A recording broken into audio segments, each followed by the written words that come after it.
বন্ধুগণ, তোমরা কেমন আছো? আমি তো ভালো আছি। আজকে আমরা বানাইছি পনির তরকারি, ডাল, বাঁধাকপি শাক। আর কিছু বানাইছি না, গরম আর ভালো লাগে না।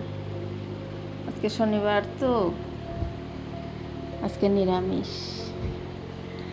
গরম যা ফালাইছি আর ভাল লাগে না, রাঁধতে রাঁধতে আর খাইতে খাইতে।